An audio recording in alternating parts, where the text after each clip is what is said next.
విశ్వాసుల విశేషాలు కార్యక్రమానికి స్వాగతం. Praise the lord.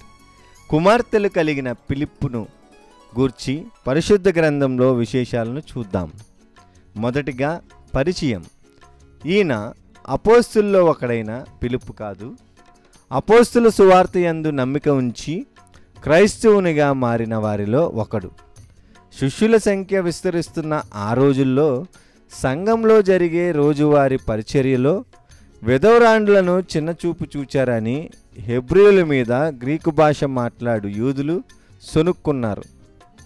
ఆ సమయంలో అపోస్తులందరూ కలిసి ఈ యొక్క సమస్యను పరిష్కరించాలని పరిచర్య నిమిత్తము 7 నియమించారు. ఆ 7 ఒకరే ఈ ఫిలిప్పు. ఈ ఫిలిప్పు గారు చేసిన కార్యాలు, ఆయన ఎలా పరిచర్యకు పిలువబడ్డాడో ఈ యొక్క విషయాలను మనం ఎక్కడ చూడగలమంటే అపోస్తుల కార్యము 6వ అధ్యాయము 4-5 వచనాల్లో చూడగలం. రెండోదిగా ప్రాముఖ్యత.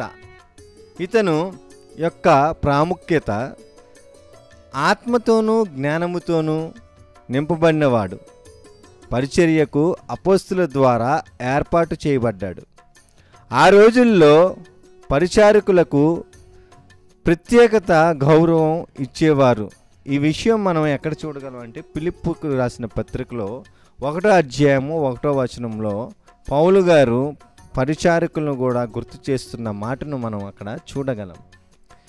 ఇతను ఒక సువార్తికుడుగా మరియు మంచి పేరు కలిగిన వాడిగా మనము చూస్తున్నాం. ఈ రోజులో సేవ ఎలా ఉండాలి, సేవ చేసేవారు ఎలా జీవించాలి, ఏంటి మాదిరి అనే ఆ మాదిరిని ఈయన చూపిస్తున్నారు. ఆత్మతోనూ జ్ఞానంతోనూ అలాగే మంచి పేరు కూడా సంపాదించుకున్నట్టుగా ప్రాముఖ్యత కలిగిన వ్యక్తిగా మనం ఇతన్ని చూడగలం. ఈ వచనాలు అపోస్తుల కార్యాలు 6వ అధ్యాయం 3వ వచనంలో మనం చూడగలం. అలాగే అపోస్తుల కార్యాలు 8వ అధ్యాయము 5వ వచనంలో కూడా చూడగలం. మూడోదిగా ప్రత్యేకత.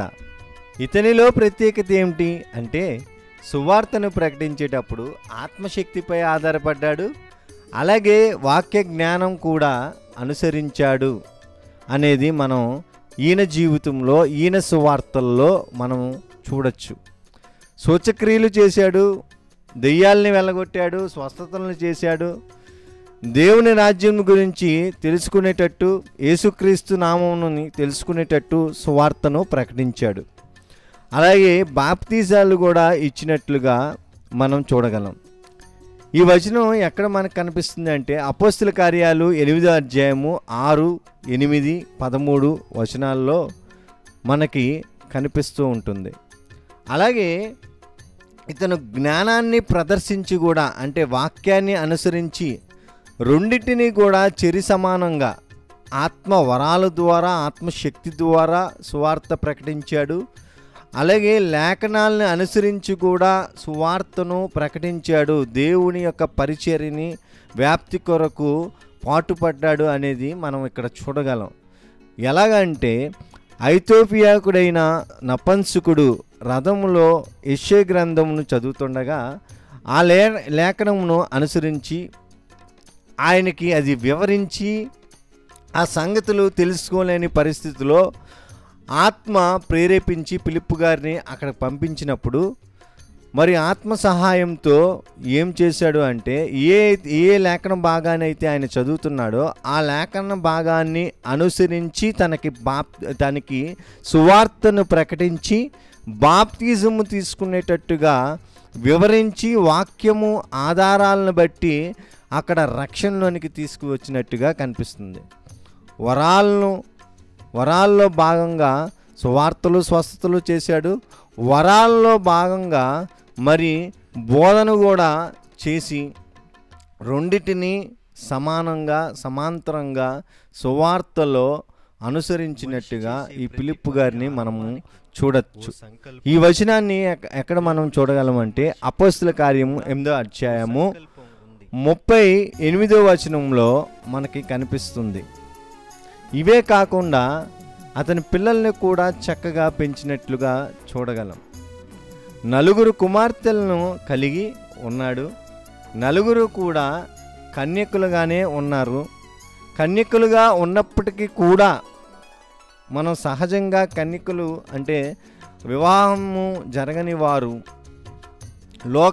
లోకంలో ఉన్న వాటిని ఇష్టపడుతూ ఉంటారు. కానీ ఇక్కడ మనం ఉన్నది ఒక వచనం అయినా ఆ వచనంలో మనం ఏం చూడగలం అంటే వారు ప్రవచించేవారుగా కనిపిస్తున్నారు. అంటే ప్రవచిస్తున్నారు అంటే దేవుని యొక్క వరములు కలిగి ఉన్నారు, ఆత్మవరములు కలిగి ఉన్నారు. అంటే ఎంతగా దేవునిలో ఆ తండ్రి పెంచాడో, ఎంతగా దేవుని శక్తి మీద ఆధారపడ్డారో మనకి కనిపిస్తుంది. అంటే ఆత్మీయ ఎదుగుదలలో బిడ్డల్ని ఎలా పెంచాడో మనం చూడగలం. మరి ఈయన ద్వారా మనం నేర్చుకునేది ఏమైనా ఉందా అంటే ఈయన ద్వారా మనం పిల్లల్ని ఎలా పెంచాలి, పిల్లల్ని ఆత్మలో ఎదిగించాలనే విషయాన్ని కూడా ఈయన తెలియచేస్తున్నాడు. అపోస్తల కార్యాలు 21వ అధ్యాయం 8వ వచనంలో మనం ఈ విషయాన్ని చూడగలం. మనం ఇలా బ్రతికితే దేవుని నుంచి వచ్చే ఆశీర్వాదం ఎలా ఉంటుందో వాక్యం ఇలా సెలవిస్తుంది. 1 తిమోతి పత్రిక 4వ అధ్యాయము 7, 8, 9 వచనాలు చూసుకుందాం. అపవిత్రములైన ముసలమ్మ ముచ్చట్లను విసర్జించి దైవభక్తి విషయంలో నీకు నీవే సాధకము చేసుకొనుము. శరీర సంబంధమైన సాధకము కొంచెం మట్టుకే ప్రయోజనకరము అవును, కానీ దైవభక్తి ఇప్పటి జీవం విషయంలోనూ రాబో జీవం విషయంలోనూ వాగ్దానంతో కూడినదైనందున అది అన్ని విషయముల్లో ప్రయోజకరము అవును. ఈ వాక్యము నమ్మదగినదియు పూర్ణ అంగీకారమునకు యోగ్యమునై ఉన్నది. Praise the Lord. అందరికీ వందనాలు.